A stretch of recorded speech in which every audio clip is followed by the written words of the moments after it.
Good evening everyone. आज हम नया टॉपिक स्टार्ट करने वाले हैं जो कि होगा यूनिफिकेशन ऑफ जर्मनी। ठीक है, जर्मनी का एकीकरण। अभी हमने इससे पहले किसका करा था? इटली का। ठीक है, तो उसी तरीके से हम जर्मनी का एकीकरण पढ़ेंगे। उससे पहले हम जर्मनी किस तरीके से था, किस जर्मनी के एकीकरण की हम बात कर रहे हैं, वो जर्मनी का पहले हमें मैप बनाना है। ठीक है, तो आप पहले मेरे साथ मिलकर मैप बनाइए, फिर उसके बाद हम यूनिफिकेशन पढ़ना शुरू करेंगे।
सुन लीजिए, नाम क्या क्या है।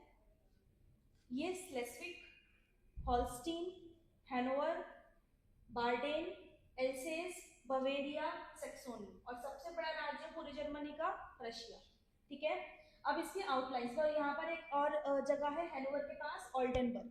अब इसकी सराउंडिंग कंट्रीज जो इसके सीमांत क्षेत्र हैं। ठीक है, कैसे कैसे देखिए, सदर्न साइड में, दक्षिण साइड में है फ्रांस, स्विट्जरलैंड, ऑस्ट्रिया। ऑस्ट्रिया ने पूरा यहाँ से लेकर यहाँ तक घेरा हुआ है। ठीक है, ये यहाँ से लेकर पूरा यहाँ तक सराउंड करा हुआ है रशिया ने। इधर ये है बेल्जियम, ये नीदरलैंड्स, और ऊपर नॉर्दर्न जर्मनी को घेरा है डेनमार्क ने।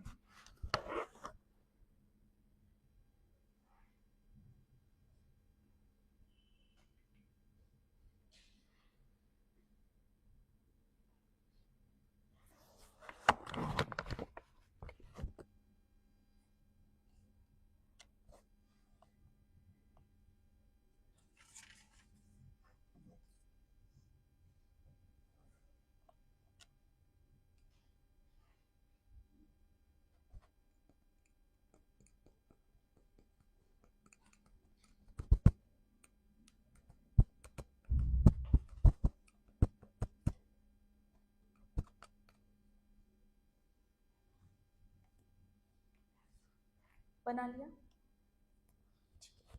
अगर पूरे यूरोप में सबसे ज्यादा टूटे फूटे देश की बात करें कि कौन कौन सा ऐसा कंट्री है जो सबसे ज्यादा छोटी छोटी यूनिट्स में टूटा हुआ था, तो वो कंट्री था जर्मनी। जर्मनी नेपोलियन से पहले पहले तो इसका नाम जर्मनी था भी नहीं, स्टेट ऑफ प्रशिया इसे बोलते थे, ठीक है। जर्मनी नेपोलियन से पहले मोर देन 300 स्टेट्स में टूटा हुआ था, यानी कि 300 छोटे छोटे राज्यों में जर्मनी बटा हुआ था। नेपोलियन ने यहाँ पर 1806 में अटैक किया था। नेपोलियन ने यहाँ पर जब अटैक किया तो इन 300 राज्यों को डिसॉल्व करके नेपोलियन ने सिर्फ 39 स्टेट्स यानी कि 39 राज्य रखे और एक राइन फेडरेशन बनाया। हमने जब नेपोलियन पढ़ा था तो हमने देखा था कि नेपोलियन ने जर्मनी को राइन फेडरेशन बनाकर कंट्रोल किया था। तो नेपोलियन ने 1806 में जर्मनी पर अटैक करा था। जर्मनी के 300 स्टेट्स को मिलाकर उसने 39 स्टेट्स 39 राज्यों की एक राइन फेडरेशन बनाया था, राइन संघ बनाया था, और खुद उस राइन संघ का हेड बन गया था।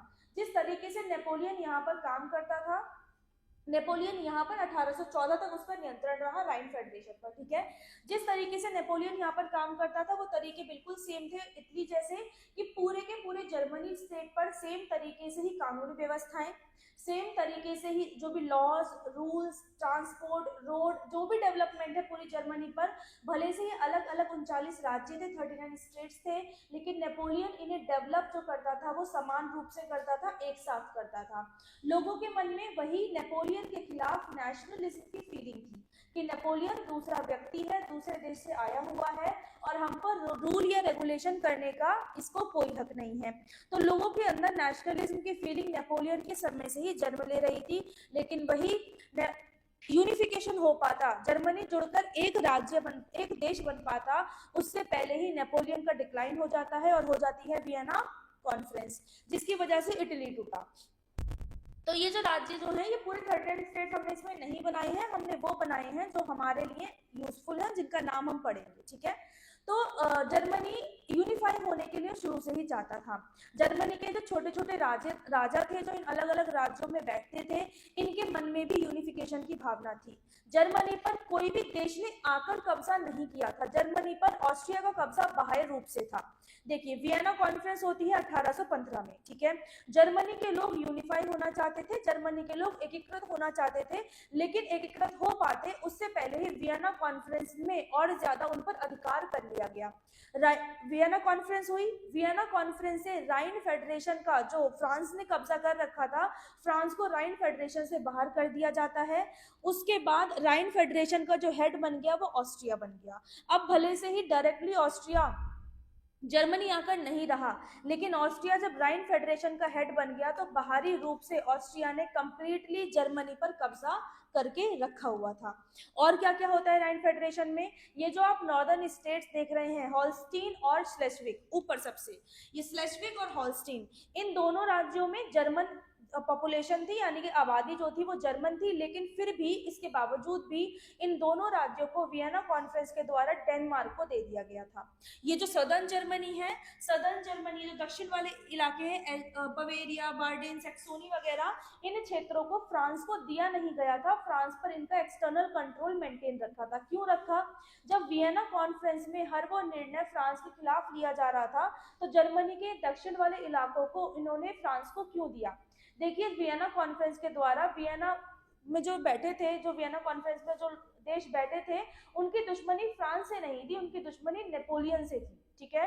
तो वो नेपोलियन को तो पहले ही हटा देते हैं, उन्हें सेंट हेलेना आइलैंड भेज देते हैं। उसके बाद वो बुर्बो डायनेस्टी को वापस फ्रांस में बिठाते हैं। तो बुर्बो डायनेस्टी की लॉयल्टी मेंटेन रखने के लिए, यानी कि बुर्बो डायनेस्टी हमारी तरफ वफादार रहे, तो उन्होंने सदर्न जर्मनी के कुछ हिस्सों को अभी भी फ्रांस के कब्जे में छोड़ दिया था।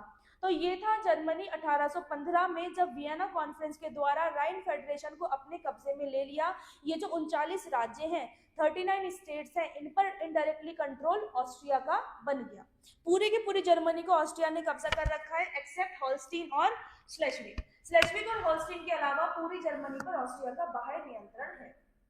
जैसे इटली में बहुत सारे बाहर के लोग आकर बैठे थे, नेपल सिसिली में बुर्बो डायनेस्टी बैठी थी, बाकी लोम्बार्डी वेनेशिया में ऑस्ट्रिया बैठा हुआ था आगे, वैसे जर्मनी में नहीं होता है। जर्मनी में जो राजा जर्मनी के थे वो खुद ही अपने राज्यों में बैठे हैं, लेकिन उन पर एक्सटर्नल कंट्रोल ऑस्ट्रिया ने कर रखा है, ठीक है। तो इसमें डायरेक्टली कोई बाहर का राजा आकर यहाँ पर नहीं बैठेगा, राजा सब उसी देश के होंगे, लेकिन बाहर नियंत्रण ऑस्ट्रिया का हमेशा रहेगा। सबसे बड़ा राज्य इस पूरे कंट्री में बनेगा प्रशिया, ठीक है। प्रशिया को, जो प्रशियन एम्पायर थी जो खत्म कर दी गई थी नेपोलियन द्वारा, प्रशिया को वापस से प्रशिया बना दिया गया, यानी कि प्रशिया साम्राज्य वापस से स्थापित कर दिया गया और वापस पूरे के पूरे जर्मनी पर एक्सटर्नल कंट्रोल ऑस्ट्रिया ने कर लिया, ठीक है। तो इस जर्मनी को यूनिफिकेशन करने की हम बात कर रहे हैं, जो नेपोलियन द्वारा 39 राज्य बनाए गए थे, ठीक है। ये 39 राज्य वियना कॉन्फ्रेंस द्वारा नहीं, ये 39 राज्य नेपोलियन द्वारा ही बना लिए गए थे।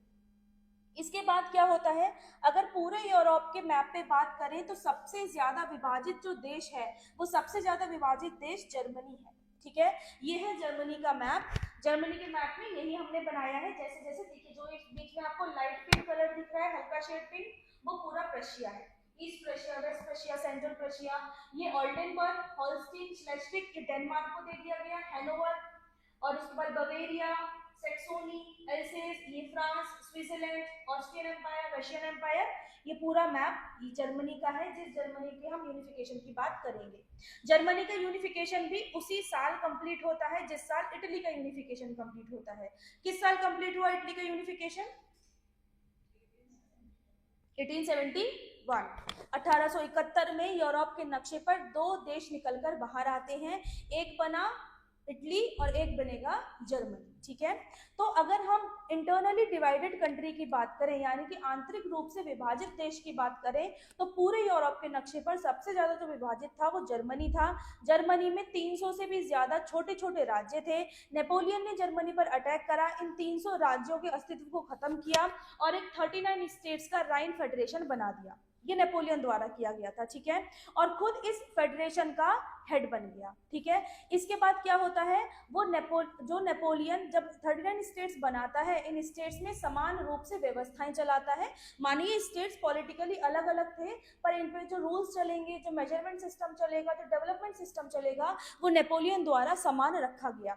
तो अब जब समान सिस्टम चल रहा है, मतलब इक्वल है हर जगह, तो लोगों के मन में धीरे धीरे नेशनलिज्म की फीलिंग जनरेट हो रही है। लोग एक साथ जुड़कर रहना चाहते हैं। जो ये एक देश होने के बावजूद भी वो पॉलिटिकली डिवाइडेड हैं, लोग इस चीज को नहीं चाहते। वही जैसे इटली के लोगों के मन में नेशनलिज्म की फीलिंग जनरेट हुई थी, वैसे ही जर्मनी के लोगों के मन में भी नेशनलिज्म की फीलिंग है। और हो सकता था कि जर्मनी का यूनिफिकेशन हो जाता, लेकिन उससे पहले ही नेपोलियन का 1815 में पतन हो जाता है, डिक्लाइन हो जाता है, और वियना कॉन्फ्रेंस के द्वारा ऑस्ट्रिया द्वारा बाहरी रूप से जर्मनी पर कब्जा कर लिया जाता है, ठीक है। वियना कॉन्फ्रेंस में जर्मनी के लिए कुछ कुछ नई नई चीजें ली जाएंगी, ठीक है। क्या क्या चेंजेस आएंगे जर्मनी के लिए वियना कॉन्फ्रेंस में? स्लेस्विग और होल्स्टीन पॉपुलेशन जर्मन है, लेकिन उसके बावजूद भी ये दोनों जो स्टेट्स हैं ऊपर वाले नॉर्दर्न स्टेट्स, वो डेनमार्क को दे दिए जाएंगे। डेनमार्क को ऐसा नहीं है कि डेनमार्क आकर यहाँ पर बैठेगा, एक्सटर्नल कंट्रोल। वही पूरी जर्मनी पर कोई भी राजा दूसरे देश का नहीं है। जर्मनी में जो राजा है वो जर्मनी के ही हैं, लेकिन बाह्य नियंत्रण जर्मनी का डेनमार्क और ऑस्ट्रिया ने कर रखा है, ठीक है। उसके बाद डेनमार्क का इन स्टेट्स पर एक्सटर्नल कंट्रोल रहेगा, इंटरनली नहीं रहेगा। जो प्रशिया है वो प्रशियन एम्पायर को वापस दे दिया गया, मनमाने जो प्रशिया था उसे वैसे ही बना रहने दिया। उसके बाद फ्रांस को इस राइन फेडरेशन से बाहर कर दिया। ये वियना कॉन्फ्रेंस में लिए गए निर्णय है जर्मनी के लिए, ठीक है। फ्रांस को राइन फेडरेशन से बाहर कर दिया और इस फेडरेशन का हेड बन गया खुद ऑस्ट्रिया, ठीक है। इस फेडरेशन का हेड खुद ऑस्ट्रिया बन गया। ये जो सदर्न स्टेट्स हैं, दक्षिण राज्य हैं जर्मनी के, इन पर फ्रांस का नियंत्रण बना रहने दिया, लेकिन वो भी एक्सटर्नल, बाह्य नियंत्रण, ठीक है। तो इस तरीके से जर्मनी वियना कॉन्फ्रेंस के बाद पूरा डिजाइन हो जाता है। लेकिन अब क्या होता है, जर्मनी का यूनिफिकेशन इस राइन फेडरेशन के आने की वजह से कमजोर जरूर हो गया था, लेकिन रुका नहीं था। रुका नहीं था मतलब क्या, कि अभी भी जर्मनी के लोग चाहते हैं कि उनका यूनिफिकेशन हो। अब इसमें यूनिफिकेशन के लिए बहुत सारी चीजें पार्टिसिपेट करती हैं। ये जो पूरे 39 स्टेट्स के जो राजा थे, ये साल में एक बार अपनी बैठक करते थे, मीटिंग करते थे, और उस मीटिंग में ये लोग डिस्कस करते थे कि हमें यूनिफिकेशन करना है। लेकिन इन सबके पास कोई आइडिया नहीं था। लेकिन उस भावना को, यूनिफिकेशन की भावना को और यूनिफिकेशन के आइडिया को इनके मन में हमेशा इस मीटिंग ने जिंदा रखा। साल में एक बार जब ये लोग आपस में बैठकर बात करते थे, तो सबके मन में वो जो आइडिया था वो रिफ्रेश हो जाता था कि हमें यूनिफाई होना है। और ये आइडिया जगाया रखा इस मीटिंग ने, जो हर साल में एक बार होती थी, पूरे के पूरे 39 राज्यों की, ठीक है। इसमें ये लोग पॉलिटिकल डिस्कशन करते थे कि हमें यूनिफाई होना है। लेकिन यूनिफाई कैसे होना है, वही इटली जैसी बात कि किसी को भी नहीं मालूम, किसी के पास कोई आइडिया नहीं है कि यूनिफाई कैसे हुआ जाए। तो अगर यूनिफाई नहीं हो पा रहे हैं, तो इसका मतलब है कोई ना कोई खामियां जरूर होंगी, कुछ ना कुछ समस्याएं या प्रॉब्लम जरूर होंगी। सबसे पहली समस्या क्या है कि ये पूरे जो 39 राज्य हैं, ये कह रहे हैं कि हमें यूनिफाई होना है, लेकिन इनमें से कोई भी एक राज्य इतना केपेबल नहीं है, इतना योग्य नहीं है कि उठकर आए, मूवमेंट को लीड करे और जर्मनी को यूनिफाई करे। माने क्या, सबसे पहली समस्या, सबसे first problem, absence of capable power, कि किसी भी योग्य शक्ति की अनुपस्थिति। कोई भी ऐसी योग्य शक्ति नहीं है पूरे 39 राज्यों में से, 39 स्टेट्स में से, जो सामने आकर मूवमेंट का नेतृत्व करे, मूवमेंट को लीड करे और यूनिफाई कैसे होना है ये जर्मनी की जनता को बताए। पहली प्रॉब्लम क्या है, absence of any capable power in Germany among all these 39 states, यानी कि पूरे 39 राज्यों में से किसी भी योग्य शक्ति की अनुपस्थिति, पहली प्रॉब्लम ये। दूसरी प्रॉब्लम, ऑस्ट्रिया के साथ बॉर्डर। पहला तो ऑस्ट्रिया ने राइन फेडरेशन का हेड बनकर जर्मनी पर बाह्य नियंत्रण, एक्सटर्नल कंट्रोल कर रखा है। दूसरा क्या, ऑस्ट्रिया उसके बॉर्डर पर है, तो ऑस्ट्रिया जो कंट्री है वो कभी भी नहीं चाहता कि उसकी बॉर्डर लाइंस पर कोई इतना पावरफुल कंट्री आकर स्टैब्लिश हो जाए। सेम जैसे इटली का यूनिफिकेशन अगर आपने समझ लिया, तो सेम लाइंस पर आप जर्मनी का भी समझ लेंगे कि इटली का यूनिफिकेशन दूसरे यूरोपियन कंट्रीज नहीं होने देना चाहते थे, क्योंकि वो नहीं चाहते थे कि यूरोप के नक्शे पर एक नया देश बनकर निकले। वैसे ही ऑस्ट्रिया का बॉर्डर एरियाज में प्रेजेंट होने की वजह से ऑस्ट्रिया कभी भी नहीं चाहता कि उसका पड़ोसी राज्य बन जाए, और वो भी इतना पावरफुल बन जाए कि जिससे कि उसे आगे जाके परेशानी हो जाए। तो दूसरी प्रॉब्लम है ऑस्ट्रियन बॉर्डर्स, ठीक है, कि ऑस्ट्रिया के साथ सीमांत क्षेत्र होने की वजह से जर्मनी का यूनिफिकेशन नहीं हो पा रहा था। दूसरी प्रॉब्लम समझ में आ गई। अब तीसरी प्रॉब्लम क्या है, तीसरी प्रॉब्लम है कि जो यूनिफिकेशन चाहते भी थे, यानी कि जो लोग यूनिफिकेशन चाहते हैं, उनके पास कोई ओपिनियन नहीं है, कोई विचार नहीं है कि कैसे यूनिफिकेशन किया जाए। और यूनिफिकेशन करने के लिए सबका एक विचार होना जरूरी है। कोई कुछ कह रहा है, कोई कुछ कह रहा है। तो थर्ड प्रॉब्लम है डिफरेंस ओपिनियन, यानी कि डिफरेंस इन ओपिनियंस, अलग अलग विचार होना, ठीक है, विचारों में मतभेद। कोई कह रहा है कि यूनिफिकेशन जो हो जर्मनी का वो प्रशिया की लीडरशिप में हो, कोई कह रहा है यूनिफिकेशन हो ऑस्ट्रिया की लीडरशिप में हो, कोई कह रहा है यूनिफिकेशन होने के बाद जर्मनी डेमोक्रेटिक रिपब्लिक बने, यानी कि जर्मनी गणतंत्र प्रजातंत्र वाला राज्य बने, जिसमें लोगों को ये कंट्रोल हो कि लोग अपना राजा चुने। कोई कह रहा है कि ऑस्ट्रिया ने जब हमें इतने समय से कंट्रोल में करा हुआ है, तो ऑस्ट्रिया से क्यों ही पंगे लेने, ऑस्ट्रिया की लीडरशिप में ही जर्मनी का यूनिफिकेशन कर लेते हैं, यानी कि बाहर से जर्मनी का कंट्रोल ऑस्ट्रिया के पास रहेगा, लेकिन पॉलिटिकली हम अंदर से तो यूनिफाई होकर एक हो सकते हैं। फिर एक कुछ लोग कह रहे हैं कि प्रशिया इतना बड़ा राज्य है जर्मनी का, और प्रशिया केपेबल भी है, प्रशिया के पास आर्मी है, इकोनॉमी है, तो प्रशिया को इस मूवमेंट को लीड करने देते हैं, और प्रशिया मूवमेंट लीड करेगा, बड़ा राज्य है, तो जर्मनी का यूनिफिकेशन आसानी से हो पाएगा। तो इसका मतलब क्या है कि विचारों में मतभेद, ठीक है, ओपिनियंस में डिफरेंस, कि अलग अलग लोग अलग अलग तरीके की बातें कर रहे हैं, कि कोई कुछ कह रहा है, कोई कुछ कह रहा है, इसलिए किसी का भी एक मत नहीं है, एक वोट नहीं है कि अगर यूनिफिकेशन हो तो कैसे हो। थर्ड प्रॉब्लम ये है, डिफरेंस इन ओपिनियन। फिर उसके बाद है डेवलपमेंट प्रॉब्लम। डेवलपमेंट प्रॉब्लम यानी कि डिफरेंस इन डेवलपमेंट, ये भी डेवलपमेंट में कमी, ऊपर नीचे मतलब डेवलपमेंट में अंतर, विकास में अंतर। क्या जर्मनी के कुछ राज्य डेवलप्ड हैं, कुछ राज्य अंडर डेवलप्ड हैं। अब ये जो डेवलप्ड राज्य हैं जर्मनी के, जो विकसित देश हैं, ये इतने विकसित हैं कि ये नहीं चाहते कि इनका यूनिफिकेशन हो, इन्हें कोई इंटरेस्ट नहीं है एकीकरण में, ठीक है।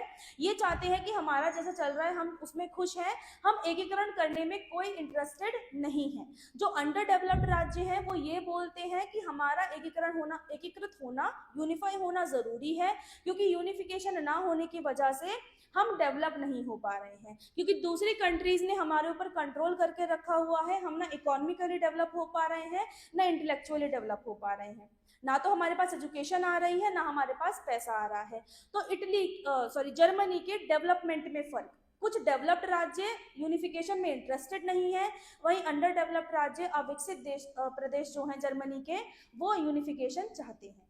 तो चौथी प्रॉब्लम ये है क्या कि डिफरेंस इन डेवलपमेंट, डेवलपमेंट में, विकास में अंतर। डेवलप्ड राज्य यूनिफिकेशन को सपोर्ट नहीं कर रहे और वही अंडर डेवलप्ड राज्य यूनिफिकेशन चाहते हैं, ठीक है। पांचवी प्रॉब्लम है एब्सेंस ऑफ अवेयरनेस, यानी कि लोगों में जागरूकता की कमी है।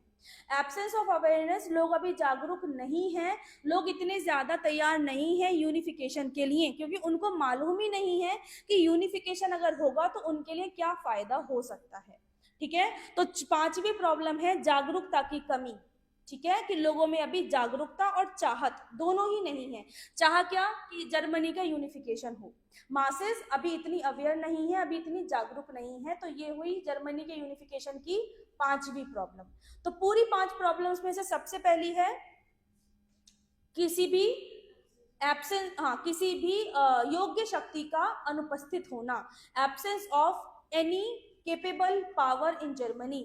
राज्य 39 है, 39 स्टेट्स हैं, सब चाहते हैं यूनिफिकेशन हो, लेकिन यूनिफिकेशन कौन करने के लिए आगे बढ़ रहा है, ऐसा कोई नहीं है, ठीक है।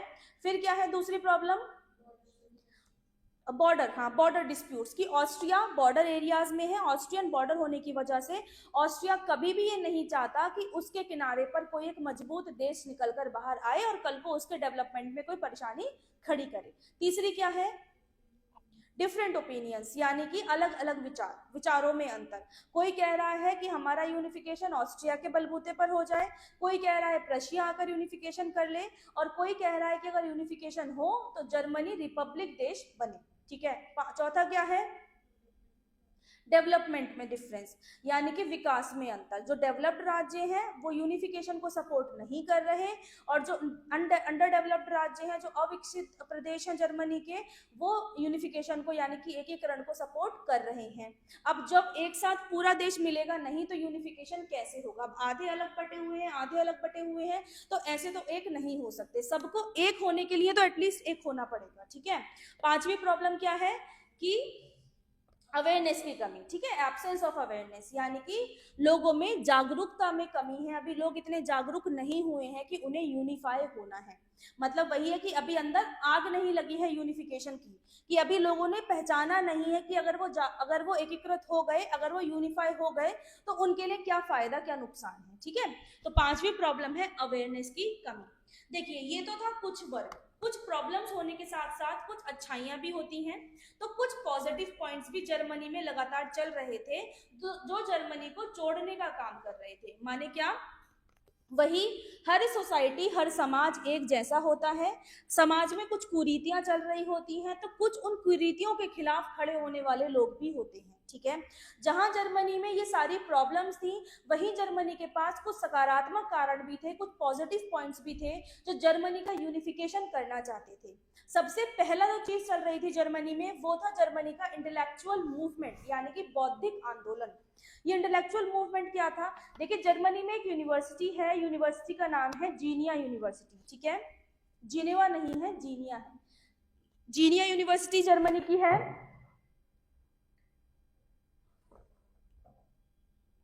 इस यूनिवर्सिटी के स्टूडेंट्स और इस यूनिवर्सिटी के टीचर्स एक आंदोलन कर रहे हैं, एक मूवमेंट चला रहे हैं 1815 से। 1815 से कब से, वियना कॉन्फ्रेंस के बाद से, ठीक है। ये मूवमेंट क्या है, कि ये मूवमेंट है लोगों को जागरूक करने का, ठीक है, कि लोगों को अवेयर करने का, और ये मूवमेंट काफी लंबे समय से चल रहा है। तो ये लोग एक चीज डिसाइड करते हैं कि हम जो ये मूवमेंट कर रहे हैं, हम ये मूवमेंट बड़े स्तर पे करेंगे, एकदम लार्ज डायमेंशन पे करेंगे। तो ये चुनते हैं एक इंपॉर्टेंट इंसिडेंस। क्या इंपॉर्टेंट इंसिडेंस? कि जब मार्टिन लूथर किंग के प्रोटेस्टेंट रिलीजन को 300 साल कंप्लीट हो जाएंगे। मार्टिन लूथर किंग सब जानते हैं, पुनर्जागरण के वक्त आए थे, बाइबल के खिलाफ खड़े हुए थे, उन्होंने एक प्रोटेस्टेंट रिलीजन बनाया था अपना, ठीक है, कि जो बाइबल के खिलाफ बोलते हैं वो प्रोटेस्टेंट रिलीजन में आ जाएंगे। तो मार्टिन लूथर किंग के प्रोटेस्टेंट रिलीजन को जब 300 वर्ष पूरे हो जाएंगे, उस वक्त हम ये एक गैदरिंग करेंगे, लोगों की एक सभा करेंगे। उस सभा में हम लोगों को अवेयर करेंगे कि उनको यूनिफाई होना क्यों जरूरी है, किसी शक्ति के खिलाफ खड़ा होना क्यों जरूरी है। लेकिन जैसे ही ये प्रोग्राम की भनक ऑस्ट्रिया को लग जाती है, ऑस्ट्रिया क्या करता है, इस प्रोग्राम को दबा देता है और कार्ल बर्थ डिक्लेरेशन पास करता है। ऑस्ट्रिया एक कार्ल बर्थ घोषणा करता है। इस कार्ल बर्थ डिक्लेरेशन के द्वारा क्या, कि ये जो जीनिया यूनिवर्सिटी के स्टूडेंट्स और टीचर्स थे, इनको अरेस्ट करने के ऑर्डर्स दे दिए जाते हैं कि ये जो रिवोल्ट कर रहे हैं या फिर ये जो जनता को भड़काने का काम कर रहे हैं, इन लोगों को जल्दी से जल्दी तत्कालीन अरेस्ट किया जाए, यानी कि इमीडिएटली अरेस्ट इन्हें किया जाए। तो ये लोग जब अरेस्ट होते हैं तो क्या छोड़कर जाते हैं पीछे? लोगों के अंदर संवेदनशीलता, यानी कि इमोशंस, ठीक है। अब लोगों ने देखा कि ये लोग तो हमारे लिए ही काम कर रहे थे, हमें अवेयर करने का काम कर रहे थे, जर्मनी को यूनिफाई एकीकृत करने का काम कर रहे थे, और ऑस्ट्रिया ने इनके साथ क्या किया कि इनको उठाकर जेलों में बंद कर दिया। तो लोगों के अंदर भावनाएं उमड़ जाती हैं इनके लिए। जो ऑस्ट्रिया करना चाह रहा था वो उस पर उल्टा पड़ जाता है। ऑस्ट्रिया विद्रोह दबाना चाह रहा था, लेकिन विद्रोह और ज्यादा भड़क जाता है, मूवमेंट में और ज्यादा इमोशंस जुड़ जाते हैं। तो सबसे पहला पॉजिटिव पॉइंट होता है जर्मनी में चलने वाले इंटेलेक्चुअल मूवमेंट, यानी कि बौद्धिक आंदोलन। इस बौद्धिक आंदोलन ने जो आग की कमी थी, जो इग्निशन की कमी थी लोगों में, वो लगाने का काम किया, यानी कि लोगों को जगाया कि आपके लिए कोई इतना काम कर रहा है कि उसे उठाकर जबरदस्ती जेलों में बंद कर दिया और आप लोगों को मालूम ही नहीं है कि एकीकरण क्या है, ठीक है। तो पहला पॉजिटिव पॉइंट जर्मनी की हिस्ट्री में क्रिएट होता है जीनिया यूनिवर्सिटी के टीचर्स और स्टूडेंट्स द्वारा चलाया जाने वाला इंटेलेक्चुअल मूवमेंट, जिसने लोगों में बहुत ज्यादा जागरूकता फैलाई। दूसरा है राइज ऑफ स्कॉलर्स, यानी कि विद्वानों का आगमन। अब वही समाज में कुरीतियां चल रही होती हैं, कुछ लोग विद्वान होते हैं, यानी कि पढ़े लिखे होते हैं, एजुकेटेड होते हैं, वो सोसाइटी को ये बताने का काम करते हैं कि आपके साथ क्या गलत हो रहा है और आपको उनके खिलाफ कैसे लड़ना चाहिए, ठीक है। तभी सोसाइटी को पता चलता है कि कुछ गलत या सही क्या है। तो वैसे ही जर्मनी में भी हुआ। हर्डर और नोवेलिस्ट जैसे विद्वानों का आगमन। हर्डर एक लेखक थे, वही नोवेलिस्ट जो है वो एक पोएट थे, एक कविता जो लिखते हैं वो थे, ठीक है, कवि थे। उसके बाद क्या, ये लोगों ने अपनी अपनी राइटिंग्स, यानी कि अपने लेखन, अपनी कविताओं द्वारा लोगों के मन में जागरूकता जगाई कि एकीकरण क्यों जरूरी है और हमें यूनिफाई होकर क्यों रहना चाहिए, यूनिफिकेशन से हमारे देश का क्या फायदा है। तो सेकंड पॉजिटिव पॉइंट है, जब जर्मनी में ऐसे स्कॉलर्स आए, इन स्कॉलर्स का राइज हुआ, इन स्कॉलर्स ने जनता को बताने की कोशिश करी कि यूनिफिकेशन क्यों हमारे लिए जरूरी है। जैसे इटली में राइज हुआ था मजीनी, जियोबर्टी, गैरिबाल्डी, काउंट कुवर का, वैसे ही उन लोगों ने पार्टिसिपेशन किया था यूनिफिकेशन में, वैसे ही इन लोगों के विचारों ने लोगों के विचारों में परिवर्तन लाया कि यूनिफिकेशन क्यों जरूरी है। समझ में आया। दूसरा पॉजिटिव पॉइंट क्या है, राइज ऑफ स्कॉलर्स, यानी कि विद्वानों का आगमन। हर्डर और नोवेलिस्ट का नाम आप याद रखेंगे, ठीक है। नोवेलिस्ट की एक पोयम है, उस पोयम में वो लिखते हैं, उनकी स्पेशल लाइन है ये कि you are Germans, you have similar culture and roots, it is important for you to unify. माने क्या, कि आप जर्मन हैं, आपकी संस्कृति, आपकी जड़ें एक हैं, तो ये आपका कर्तव्य बनता है कि आप सब एक साथ आएं और जर्मनी का यूनिफिकेशन करने में समर्थन दें, ठीक है। ये नॉवेलिस्ट बोल रहे हैं लोगों को। तो इस तरीके से लोगों के अंदर भावनाएं जगाते थे, इस तरीके से लोगों के अंदर इमोशंस लेकर आते थे कि आपके राष्ट्र के लिए एक होना क्यों ज्यादा जरूरी है। तो दूसरा इंपॉर्टेंट पॉइंट है राइज ऑफ स्कॉलर्स। पहला था इंटेलेक्चुअल मूवमेंट, दूसरा है राइज ऑफ स्कॉलर्स। समझ में आ गया दोनों पॉजिटिव पॉइंट। थर्ड है एक कंसेप्ट, कंसेप्ट का नाम है ज़ोल्वरीन, ठीक है।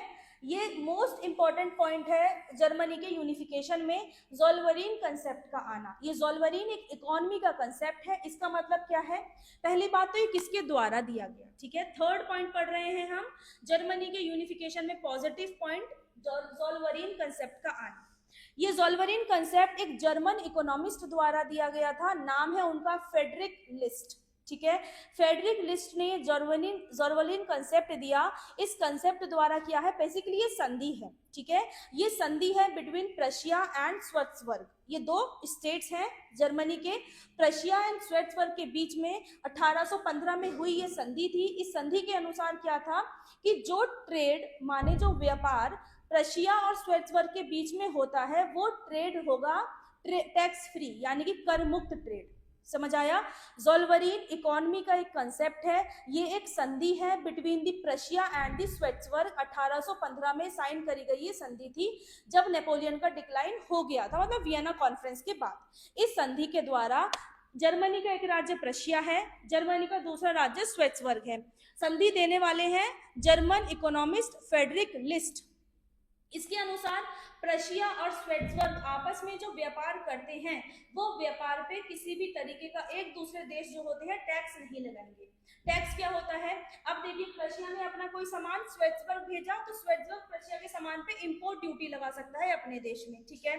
स्विट्जरलैंड कोई सामान प्रशिया भेज रहा है तो प्रशिया अपने देश पर स्विट्जरलैंड से लाए जाने वाले सामान पर आयात कर यानी कि इंपोर्ट ड्यूटी लगा सकता है। तो इस संधि के अनुसार किसी भी तरीके का टैक्स दोनों कंट्री नहीं लगाएंगे, फ्री ट्रेड होगा, यानी कि मुक्त व्यापार होगा। तो अब मुक्त व्यापार होगा तो दोनों कंट्री क्या होंगे? फलेंगे फूलेंगे, माने क्या? वेल्दी होंगे, ठीक है। आपस में एक दूसरे के स्टेट से इजिली व्यापार कर सकते हैं बिना किसी रुकावटों के। अब इस स्टेट में जो बन रहा है वो सामने वाले स्टेट में जा सकता है, सामने वाले स्टेट में जो बन रहा है वो इस स्टेट में आ सकता है।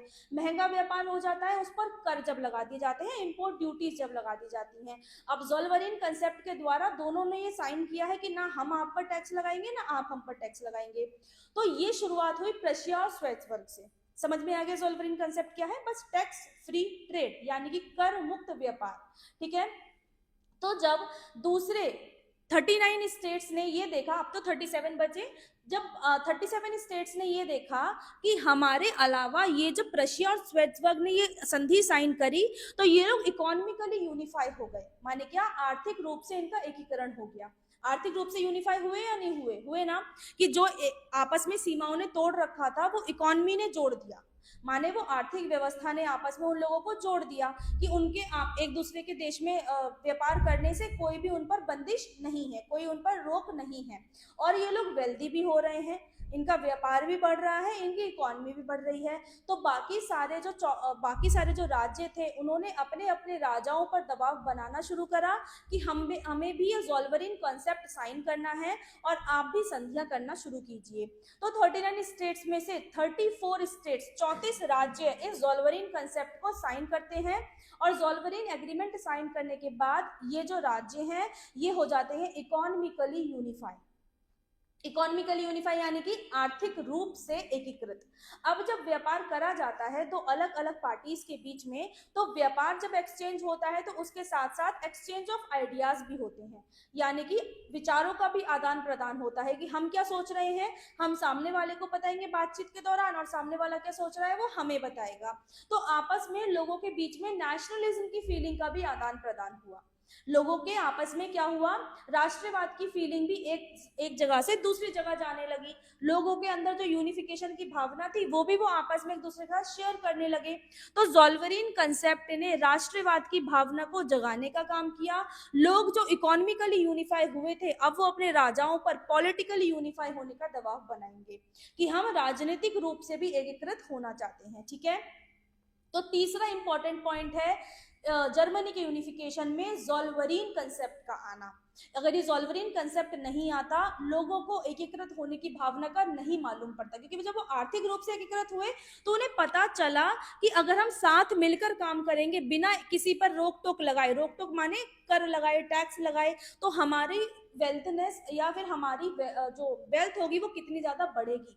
हमारी अर्थव्यवस्था कितनी ज्यादा सुधरेगी। और हम तो है भी एक देश, जर्मनी है, भले से इन राइन फेडरेशन के द्वारा हम अलग अलग छोटे छोटे भागों में टूटे हुए हैं, तो हमें अपने देश में ही रहकर ये टैक्स देना पड़ता है, अपने देश में ही रहकर व्यापारों पर हमारे रोक लगी हुई है। ज़ोल्वरिन कंसेप्ट की वजह से हमने ये रोक हटा दी, और जब हम एक देश अगर बन गए तो ये रोक तो पूर्णता ही हट जाएगी। तो जो हमारा विकास रुक रहा है वो हमारा विकास नहीं रुकेगा अगर हम एक साथ आ गए, अगर हम एकीकरण हो गया हमारा, हम यूनिफाई हो गए। तो लोगों के मन में यूनिफिकेशन की भावना को जगाया इस ज़ोल्वरिन कंसेप्ट ने। अब ट्रेडर्स क्या करेंगे, ट्रेडर्स यानी कि व्यापारी वर्ग जो होगा, उसने जब देखा है ज़ोल्वरिन कंसेप्ट से इतना फायदा है, तो वो अपने राजाओं पर दबाव बनाना शुरू करेगा। कौन? व्यापारी वर्ग, ट्रेडर्स, ठीक है, अपने राजाओं पर दबाव बनाना वो शुरू करेंगे। अब राजा को प्रेशर करना शुरू करेंगे कि यूनिफिकेशन करवाइए, यानी कि एकीकरण करवाइए, हमें यूनिफाई होकर पूरी जर्मनी को एक साथ रहना है, जो ये रोक टोक अभी चल रही है हमें ये नहीं चाहिए। हम ये ज़ोल्वरिन कंसेप्ट के द्वारा अपने देश में व्यापार सही कर रहे हैं, अपने देश में ये सारी चीजें कर रहे हैं, बल्कि हम एक ही देश हैं, उसके बावजूद भी हमें ये नए नए कंसेप्ट लेकर आना पड़ रहा है, एक ही यूनिट होने के बावजूद भी। तो हमें यूनिफाई होना है, हमें एक साथ रहना है, भौगोलिक भी और राजनीतिक भी, यानी कि ज्योग्राफिकली तो वो एक है लेकिन पॉलिटिकली एक नहीं है। तो राजाओं द्वारा, जब ट्रेडर्स द्वारा राजाओं पर प्रेशर किया गया कि हमें पॉलिटिकली भी जोड़िए, हमें राजनीतिक तरीके से भी एक कीजिए, तो राजाओं ने अपने अपने क्षेत्रों में विकास करना शुरू किए दबाव में। अब ट्रेडर्स की बात राजाओं को मानना क्यों जरूरी है, बताइए, ट्रेडर्स की बात राजाओं को मानना क्यों जरूरी है, व्यापारियों की बात क्यों मानेंगे राजा? हाँ, क्योंकि उनका इकोनॉमिक बेनिफिट जुड़ा हुआ है, उनका आर्थिक फायदा जुड़ा हुआ है। राजा की गाड़ी बिना व्यापारी के नहीं चलेगी, पैसा कौन लाके देगा राजा को? तो राजा को व्यापारियों की बात मानना इसलिए जरूरी हो जाता है। व्यापारियों ने दबाव बनाया, राजा ने डेवलपमेंट करना शुरू करा, व्यापार बढ़ाना शुरू करा। डेवलपमेंट में वो रेलवेज बनाएंगे, ट्रांसपोर्ट बनाएंगे, अलग अलग जो राज्य हैं जर्मनी के उन्हें जोड़ेंगे। अब ज़ोल्वरिन कंसेप्ट द्वारा वो इकोनॉमिकली जुड़े हुए थे, ठीक है, आर्थिक रूप से एक थे।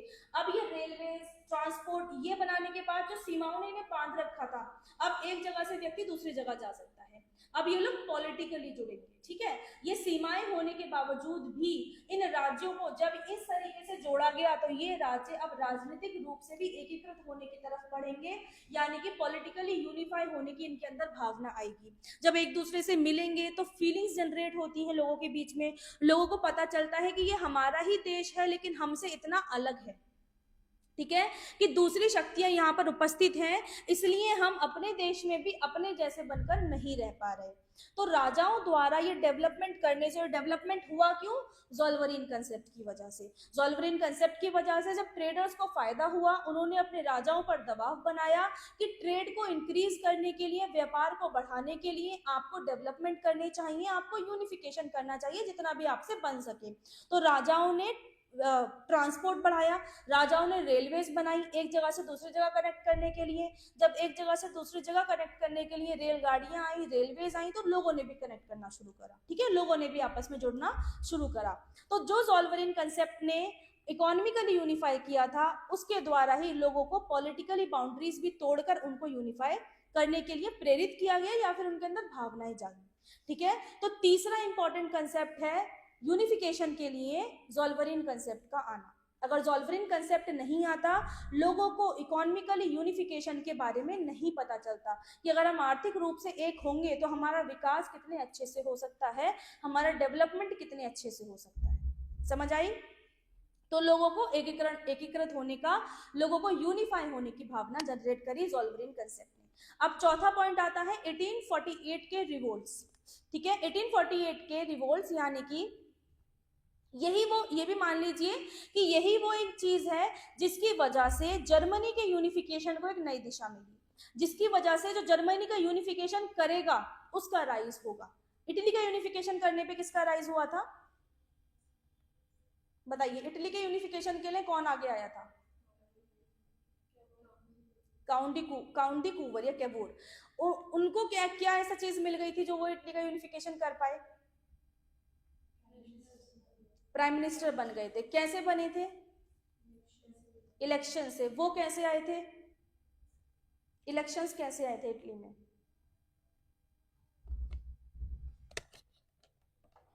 सोचो।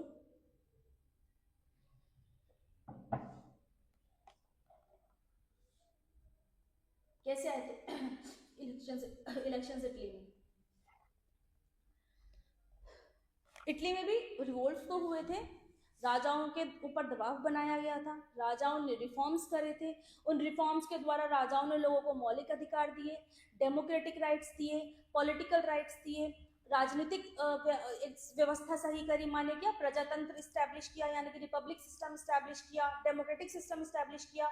वही चीज अब यहाँ पर होगी, ठीक है, वही चीज अब यहाँ पर होगी। और इसके होने की वजह से जर्मनी के यूनिफिकेशन को एक नई दिशा, एक नई डायरेक्शन मिलेगी। क्या होगा कि 1848 के रिवोल्ट्स होते हैं जर्मनी में, अलग अलग जगहों पर विद्रोह होते हैं। विद्रोह होने की वजह से ये जो जर्मन स्टेट्स हैं ये डिमांड करते हैं रिफॉर्म्स, ये डिमांड करते हैं राइट्स, यानी कि ये डिमांड करते हैं सुधार और अधिकार, ठीक है, कि ये जो जर्मनी में चल रहा है ये व्यवस्थाएं हमें नहीं चाहिए, हमारे लिए कुछ सुधार करो। हमारा भी जीवन है, हमें भी जीवन जीने के लिए कुछ सुधार चाहिए और हमें जीवन जीने के लिए कुछ अधिकार चाहिए। वो अधिकार जो हमें ये जो वो है पॉलिटिकल पार्टी, ये जो पॉलिटिकल पावर है यानी कि ऑस्ट्रिया की या किसी भी राजा की, जिससे हम सेफ रह सके, ठीक है, कि कोई भी आकर हमारे अधिकारों का हनन न कर पाए। तो इस तरीके से व्यवस्थाएं क्रिएट करो कि हमारे पास जीवन जीने के अधिकार हो, हमारे पास अपने तरीके से जीवन जीने के अधिकार हो। तो इन रिवोल्ट द्वारा राजाओं पर दबाव बनाया जाएगा, जैसे कि बवेरिया, सेक्सोनी, हैनोवर में अलग अलग जगहों पर जर्मनी के रिवोल्ट होंगे, विद्रोह होंगे। अब विद्रोह की वजह से राजा डरेंगे, राजा इन लोगों की डिमांड को एक्सेप्ट कर लेते हैं और कॉन्स्टिट्यूशन और मोनार्की स्टैब्लिश कर देते हैं। कोई संविधान अभी नहीं लिखा गया है। संवैधानिक व्यवस्था क्या होती है कि जो राजा है वो जनता द्वारा चुना जाएगा, मतलब जो उनके लिए काम करेगा वो जनता द्वारा चुना जाएगा, डेमोक्रेसी आ जाएगी, ठीक है। डेमोक्रेसी माने प्रजातंत्र, कि प्रजा का वो होगा, सिस्टम होगा कि प्रजा अपने राजा को या फिर प्रजा जो उनके ऊपर रूल करेगा उसे चुन कर लेकर आएगी। तो यही चीज हुई जर्मनी में भी। जर्मनी में जब 1848 के रिवोल्ट्स हुए, जब विद्रोह हुए, अलग अलग जगहों पर आग भड़कना शुरू हुई, राजा ने इन विद्रोह को दबाने के लिए लोगों की डिमांड मानना शुरू किया।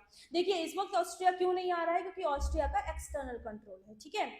ऑस्ट्रिया ऐसे आके उनके पॉलिटिकल मैटर्स पर इंटरफेयर नहीं करेगा, पर हाँ अगर वो किसी से लड़ाई करने गए तब ऑस्ट्रिया जरूर आएगा, अगर उन्होंने ऑस्ट्रिया से लड़ाई करी तब ऑस्ट्रिया जरूर आएगा। माने क्या, आर्मी वाली पावर्स में, मिलिट्री वाली पावर्स में और इकोनॉमिक पावर्स में अगर कोई चीज ऐसी हो रही है जिसमें ऑस्ट्रिया अफेक्ट होगा तब ऑस्ट्रिया आएगा। ये राजा अपने देश में क्या कर रहे हैं ये इनके ऊपर डिपेंडेंट है, ठीक है। तो इसलिए रिवोल्ट्स के बाद रिफॉर्म्स इतनी आसानी से आ गए, जो जनता ने मांगे रिवोल्ट्स के बाद कि हमें रिफॉर्म्स चाहिए, हमें सुधार चाहिए, तो वो सुधार आना जर्मनी में शुरू हो जाते हैं। और ये जब सुधार आते हैं तो जनता को मौका मिल जाता है अपने विचार रखने का, ठीक है। सबसे पहला राज्य जर्मनी का जो डेमोक्रेटिक राज्य बनेगा, जो एक प्रजातंत्र वाला राज्य बनेगा, वो होगा प्रशिया, ठीक है, वो होगा प्रशिया, जो कि इटली में कौन था, इटली में कौन था, हाँ पिडमोंट एंड सार्डिनिया। पिडमोंट और सार्डिनिया में सबसे पहले डेमोक्रेसी आई थी, फिर इलेक्शंस हुए थे जो काउंटी कुवर चुने गए थे। तो वैसे ही सबसे पहला राज्य जो जर्मनी का बनेगा वो होगा प्रशिया। प्रशिया इस वक्त जो रूल में था वो फ्रेडरिक विलियम फोर्थ राजा है प्रशिया के, उनके अधिकार में था, ठीक है। अब ये राजा नहीं हटेंगे, राजा अपने नीचे रिप्रेजेंटेटिव काउंसिल यानी कि लोअर हाउस, अपर हाउस ये बनाना शुरू कर देंगे, ठीक है, कि लोगों का मत लिया जाएगा, यानी कि जनता द्वारा वोट दिए जाएंगे और कुछ लोगों को चुनकर लोअर हाउस में बैठा दिया जाएगा, कुछ लोगों को चुनकर अपर हाउस में बैठा दिया जाएगा। इस तरीके से व्यवस्था चलेगी जर्मनी में। तो जर्मनी में लोगों द्वारा डिमांड करने के बाद कॉन्स्टिट्यूशनल मोनार्की स्थापित हो जाती है 1848 में, ठीक है। और सबसे पहला डेमोक्रेटिक स्टेट बनता है प्रशिया, और प्रशिया इस वक्त फ्रेडरिक विलियम फोर्थ की लीडरशिप में था, उनके रूल के अंदर था। समझ में आ गया? ये हम क्या पढ़ रहे हैं, क्या पढ़ रहे हैं? Unification of Germany. कोई नहीं बोलेगा, वो मुझे भी मालूम है। किस टॉपिक के अंदर पढ़ रहे हैं वो बताइए। Positive points of Germany, positive points of unification of Germany, कि कैसे ये सकारात्मक कारण कुछ बन गए जिसकी वजह से जर्मनी का यूनिफिकेशन हो पाया। सबसे पहले हमने पढ़ा था इंटेलेक्चुअल मूवमेंट यानी कि बौद्धिक आंदोलन, दूसरा हमने पढ़ा राइज ऑफ स्कॉलर्स, तीसरा हमने पढ़ा ज़ोल्वेरिन कंसेप्ट, ज़ोल्वेरिन कंसेप्ट नहीं आता तो ये रिवोल्ट्स नहीं होती, चौथा हमने पढ़ा रिवोल्ट्स 1848 के रिवोल्ट द्वारा डेमोक्रेसी स्टैब्लिश हुई। डेमोक्रेसी स्टैब्लिश होने वाला प्रशिया सबसे पहला राज्य था। प्रशिया पूरी जर्मनी का सबसे बड़ा संघ था, सबसे बड़ा फेडरेशन था। और आगे ये भी बोला जाता था कि अगर आगे कभी भी मूवमेंट हुआ, यूनिफिकेशन का कभी भी आंदोलन हुआ, तो उसे लीड करने वाला जो राज्य बनेगा वो भी प्रशिया बनेगा। जैसे कि काउंटी कूवर ने बोला था कि कभी भी यूनिफिकेशन का मूवमेंट लीड होगा तो वो सार्डिनिया के द्वारा लीड होगा। इसके अलावा किसी और राज्य में इतनी कैपेबिलिटी नहीं है, इतनी योग्यता नहीं है कि वो मूवमेंट को लीड कर पाए। ठीक है, तो प्रशिया सबसे बड़ा राज्य है जर्मनी का, सबसे ज्यादा पावर है प्रशिया के पास। और प्रशिया के राजा को यूनिफिकेशन भी चाहिए। प्रशिया का राजा भी चाहता है, जो फ्रेडरिक विलियम फोर्थ है, वो भी चाहता है कि एकीकरण हो और सारा का सारा जुड़कर जर्मनी एक बन जाए। ठीक है, लेकिन अब ये राजा जो होंगे, अब एक कहानी है इसके पीछे कि फ्रेडरिक विलियम फोर्थ यूनिफिकेशन चाहते हैं, लेकिन यूनिफिकेशन बिना सारे राजाओं को जोड़े तो नहीं होगा। तो फ्रेडरिक विलियम फोर्थ बाकी सारे राज्यों को मैसेज भेजते हैं, संदेश भेजते हैं कि आप आइए और यूनिफिकेशन कीजिए। तो इस संदेश के द्वारा सारे के सारे राज्य आते हैं और एक सीक्रेट मीटिंग होती है, गुप्त सभा होती है। उस गुप्त सभा में क्या होता है, बातचीत की जाती है। ये गुप्त सभा होती है फ्रैंकफर्ट में। ठीक है, इस बातचीत होती है। बातचीत होने के बाद ये निष्कर्ष निकाला जाता है कि हाँ, हम सब मिलकर यूनिफिकेशन करेंगे। माने क्या, पूरे के पूरे जर्मनी के 39 राज्य मान जाते हैं कि हम यूनिफिकेशन करने के लिए फ्रेडरिक विलियम फोर्थ का समर्थन करेंगे और आपस में चुनकर फ्रेडरिक विलियम फोर्थ को इस आंदोलन के नेतृत्व का जिम्मा सौंप दिया जाता है। माने क्या, अब जो नया देश बनेगा जर्मनी, उसके राजा के रूप में आपस में सारे 39 राज्य मिलकर फ्रेडरिक विलियम फोर्थ को राजा चुनते हैं। अब होगी क्राउन सेरेमनी, यानी कि राजा की ताजपोशी। अब जैसे ही राजा की ताजपोशी होने वाली होती है, क्राउन सेरेमनी होने वाली होती है, वैसे ही फ्रेडरिक विलियम फोर्थ अचानक क्राउन लेने से मना कर देते हैं। अब सारे देश ये सोचते हैं कि अभी तक तो ये यूनिफिकेशन के मूवमेंट को लीड करने की बात कर रहे थे, किसी के मन में ये बात तो नहीं है कि जब इन्होंने सोच लिया कि यूनिफिकेशन करना है तो इन्होंने किया क्यों नहीं। क्योंकि देखो, ये अभी सोच रहे हैं यूनिफिकेशन करना, अब इस यूनिफिकेशन को मैदान में उतारना है, लड़ाइयां करनी है, ऑस्ट्रिया को भगाना है, ये सारी चीजें बाद में होनी है। पहले कम से कम सारे एक साथ तो आ जाएं। सारे जब एक साथ आएंगे तभी तो आगे जाकर लड़ाई करेंगे। तो पहले ये गुप्त सभा में सारे एक साथ आ जाते हैं, पूरे के पूरे 39 राज्य सब चाहते हैं कि यूनिफिकेशन हो। हर राज्य ये मांग करता है कि हाँ, एकीकरण हो। और आपस में सब जोड़ घाट से ये निकाल लेते हैं कि फ्रेडरिक विलियम फोर्थ हमारे राजा बनेंगे, जो नया राज्य बनेगा। ठीक है, जो यूनिफिकेशन होने के बाद एक राज्य बनेगा तो उसका कोई राजा भी होना है, तो वो चुने जाते हैं फ्रेडरिक विलियम फोर्थ। अब उनकी नए राजा के रूप में ताजपोशी होनी है कि अभी हम इन्हें राजा बना देते हैं, क्योंकि नए राज्य बनने वाला है, यूनिफिकेशन करने वाले हैं। तो जैसे ही ताजपोशी होने वाली होती है, क्राउन देने वाले होते हैं, वैसे ही फ्रेडरिक विलियम फोर्थ मना कर देते हैं क्राउन लेने से। अब अचानक क्या हुआ, इन्हें ऐसे क्या याद आ गया जो इन्होंने ताज लेने से मना कर दिया, और बल्कि यही मूवमेंट को लीड करने की बात कर रहे थे और इन्होंने ही शुरुआत करी थी यूनिफिकेशन के लिए सबको बुलाने की। फिर ऐसा क्या हुआ, फ्रेडरिक विलियम फोर्थ को अचानक याद आता है कि अगर मैंने नई जर्मनी बना दी या फिर मैंने कोई नया देश बना दिया यूरोप के नक्शे में, यूरोप में बैलेंस ऑफ पावर्स हिल जाएंगी, यानी कि जो यूरोप में जो शक्तियों का संतुलन है वो बिगड़ जाएगा। कैसे बिगड़ेगा, जो ये बड़ी बड़ी शक्तियां हैं ये कभी भी नहीं चाहेंगी कि यूरोप के नक्शे में एक नया देश आ जाए। वही बात इटली जैसी। ठीक है, कि जैसे एल्बर्ट डर गए थे, पहले काउंटी कूवर ने एल्बर्ट को मना लिया था, सार्डिनिया के जो राजा थे, लेकिन बाद में उन्होंने इनकार कर दिया था कि नहीं भाई, मुझे नहीं करना मूवमेंट लीड। क्योंकि उन्हें याद आ जाता है कि अगर मूवमेंट लीड करा, इटली बन गया, और नहीं भी बन पाया तब भी बाहर से हम लोग मुझ पर अटैक कर सकते हैं। तो वही चीज फ्रेडरिक विलियम फोर्थ के साथ भी होती है कि इन्हें अचानक से याद आ जाता है कि अगर मैंने नया राज्य बना दिया, नया देश बना दिया, तो उसके बाद यूरोप में शक्ति संतुलन हिल जाएगा, यानी कि बैलेंस ऑफ पावर में डिस्टर्बेंस आ जाएगा। जो दूसरी बड़ी बड़ी कंट्रीज हैं, ब्रिटेन, रशिया, फ्रांस, जर्मनी और ऑस्ट्रिया, ये कभी भी नहीं चाहेंगे कि एक नया देश बनकर खड़ा हो जाए यूरोप में, और इनकी रेस कॉलोनियलिज्म की, इनकी इंडस्ट्रियल रेवोल्यूशन, इनका डेवलपमेंट, इनके सारे विकासों में एक और भागीदार बन जाए, एक और यूरोप में कॉम्पिटिटर क्रिएट हो जाए। ठीक है, तो फ्रेडरिक विलियम फोर्थ ये सारी बातें सोचकर अपने आप को इस मूवमेंट से पीछे हटा लेते हैं और मूवमेंट लीड करने से मना कर देते हैं। फ्रेडरिक विलियम फोर्थ अगर इस मूवमेंट को लीड करते तो हो सकता था कि जर्मनी का यूनिफिकेशन 1848 में हो जाता, जर्मनी को 1871 का इंतजार ना करना पड़ता। लेकिन फ्रेडरिक विलियम फोर्थ ने समय की नजाकत को समझा। उन्होंने बोला कि इस वक्त भावनाओं में बहना सही नहीं है, ना हमारे पास पैसा है और ना हमारे पास आर्मी है। लड़ाई करने जाना है, युद्ध करना है, तो उसके लिए आर्मी होनी चाहिए, उसके लिए सेना होनी चाहिए। तो पहले सेना तो बनाओ, तब जाकर युद्ध की बात करो। आप युद्ध की बात कर रहे हो लेकिन सेना नहीं है, तो ये तो मरने वाली बात है कि सामने से आप मरने के लिए जा रहे हो।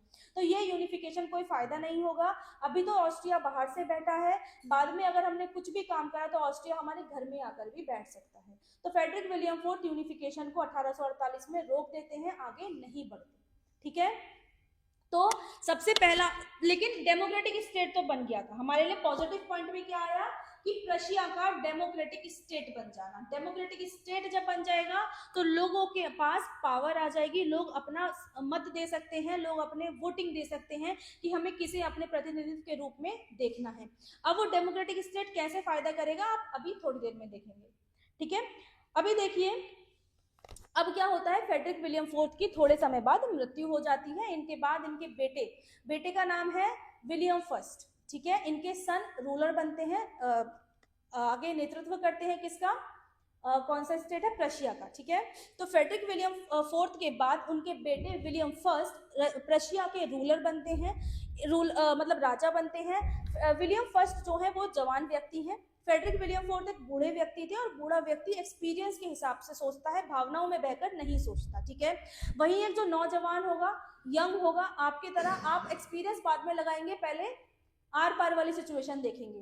तो वही विलियम फर्स्ट के दिमाग में भी था कि मुझे तो लड़ाई करनी है, मुझे मालूम है जर्मनी का यूनिफिकेशन एक ही तरीके से हो सकता है, वो है वॉर, युद्ध। ठीक है, कि युद्ध के द्वारा ही जर्मनी को एकीकृत किया जा सकता है। और दूसरा उनके पास मोटिव था कि उनके पिता की आखिरी ख्वाहिश, उनके फादर की, जो उनके फ्रेडरिक विलियम फोर्थ थे, उनकी लास्ट विश थी कि जर्मनी का यूनिफिकेशन हो। ठीक है, जर्मनी का एकीकरण हो। तो ये दो मोटिव थे उनके पास कि एक तो जर्मनी का यूनिफिकेशन वो जानते थे आवश्यक है, जरूरी है, दूसरा उनके पिता की आखिरी ख्वाहिश थी। तो दो मोटिव है विलियम फर्स्ट के पास जर्मनी का यूनिफिकेशन करने के लिए। और William first Frederick William fourth की तरह एक्सपीरियंस से नहीं सोच रहे हैं, वो सोच रहे हैं सिर्फ और सिर्फ यूनिफिकेशन की भावना से कि मुझे करना है, चाहे तो लड़कर करा जाए या मरकर किया जाए। ठीक है, तो विलियम फर्स्ट के पास ये तो है कि यूनिफिकेशन लड़ाई के द्वारा ही होगा, यूनिफिकेशन के लिए तो वॉर करनी पड़ेगी, युद्ध करना पड़ेगा, पर प्लानिंग नहीं है कि मतलब कैसे किया जाए, पूरी व्यवस्था नहीं है, पूरी प्रणाली नहीं है, कोई इन्होंने अभी तक सोचा नहीं है कि कैसे किया जाए। थोड़ा सोच गांठ लगाते हैं तो निकल कर आता है कि मुझे पहले सेना तैयार करनी पड़ेगी। अब मैं जानता हूँ कि वॉर है, वॉर में इन्वॉल्व सेना होगी, आर्मी होगी, तो उसके लिए मुझे पहले आर्मी चाहिए, क्योंकि जब मैं वॉर में तो किसी को लेकर उतरूंगा ना, अकेला थोड़ी ना उतर जाऊंगा। तो आर्मी के लिए मुझे 39 स्टेट्स, पहले से ये तो साथ थे, ये तो इनके पिताजी के वक्त से साथ थे। ठीक है, कि हम सबको यूनिफिकेशन करना है। तो 39 स्टेट से, इन 39 राज्यों से थोड़े थोड़े लोग उठाकर एक पैदल सेना बनाऊंगा। ठीक है, इनका ये प्लानिंग चल रही है कि पूरे 39 स्टेट से छोटे छोटे, मतलब थोड़े थोड़े लोग लेकर पैदल सेना, इन्फेंट्री का मतलब होता है पैदल सैनिक। ठीक है, कि एक पैदल सेना बनाऊंगा। और जो बड़े बड़े 9 राज्य हैं, जो बड़े बड़े डेवलप्ड राज्य हैं, जो कि 9 होंगे, उनसे मैं कैवेलरी बनाऊंगा। कैवेलरी होती है घुड़सवार, गोले बारूद, तोप, कैनन्स, ये सारी चीजें। ठीक है, तो मैं 9 राज्यों से कैवलरी बनाऊंगा और 39 राज्यों से पैदल सैनिक इकट्ठे करूंगा। ये इन्होंने व्यवस्था तैयार कर ली कि मुझे ये सेना अपनी चाहिए। ठीक है, अब सेना की इन्होंने पूरी प्रणाली तैयार कर ली, सिस्टम इनके पास है। अब सेना बनाने के लिए पैसा। ठीक है, अब भाई बिना पैसे के तो सेना नहीं बन सकती, आर्मी को पे करना पड़ेगा। वो लोग क्यों आएंगे आपके साथ आप मरने के लिए, कुछ तो उन्हें देना पड़ेगा, प्रिपेयर करना पड़ेगा, घोड़े खरीदने पड़ेंगे, बारूद खरीदना पड़ेगा, गन्स खरीदनी पड़ेंगी, कैनन्स खरीदनी पड़ेंगी, ये सारी चीजें खरीदनी है।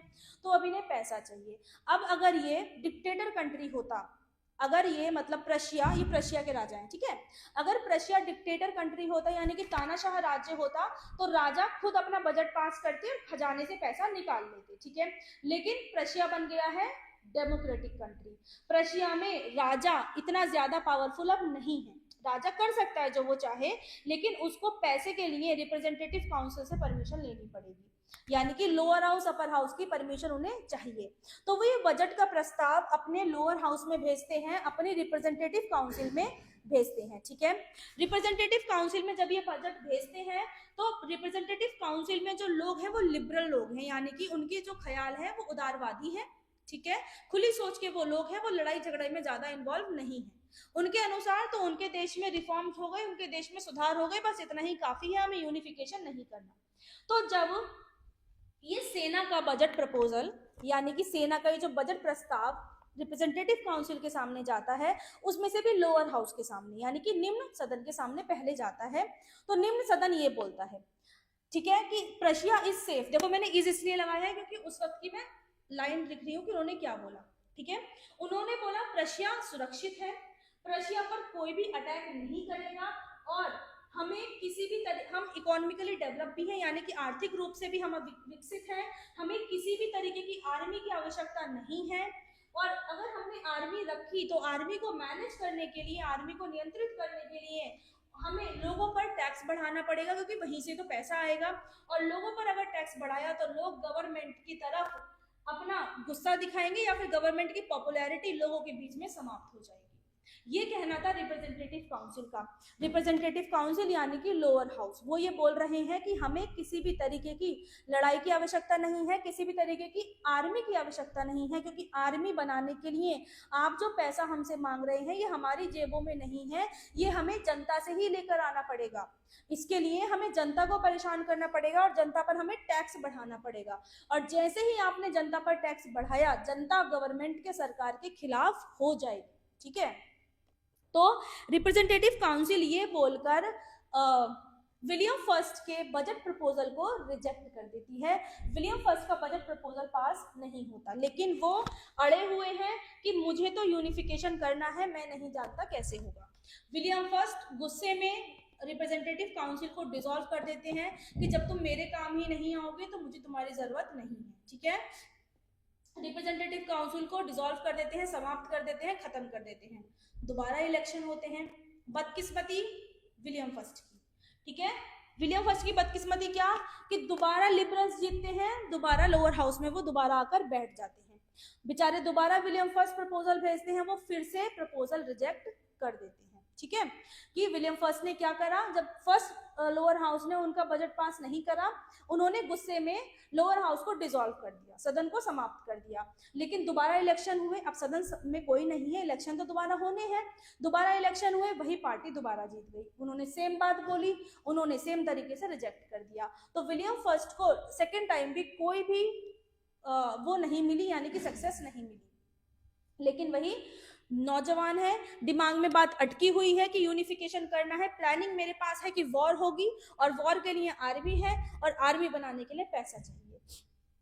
तो विलियम फर्स्ट अपनी तरफ से एक प्रतिनिधित्व चुनते हैं, अपनी तरफ से एक रिप्रेजेंटेटिव चुनते हैं, वो बिस्मार्क को चुनते हैं, auto when Bismarck, OTTOVAN Bismarck, ठीक है।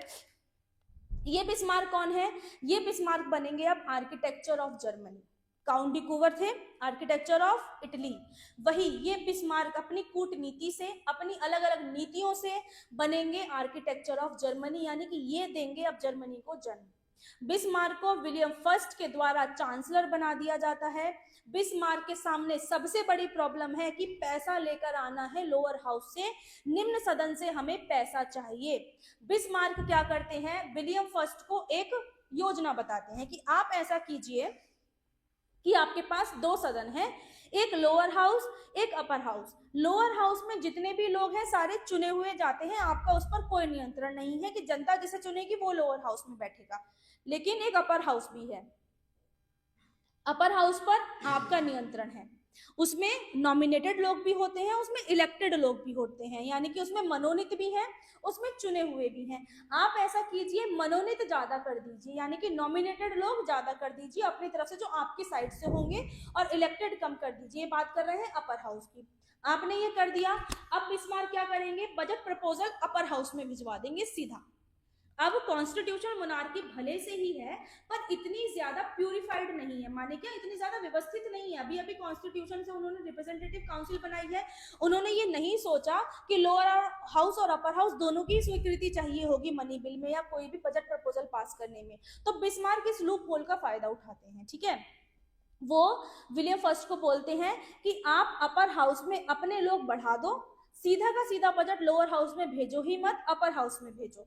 विलियम फर्स्ट ऐसा ही करते हैं, वो सीधा बजट अपर हाउस में भेजते हैं। अपर हाउस में अब विलियम फर्स्ट के लोग ज्यादा हैं, अपर हाउस से बिल पास कर दिया जाता है, पैसा विलियम फर्स्ट को मिल जाता है और आर्मी विलियम फर्स्ट बनाकर तैयार हो जाते हैं।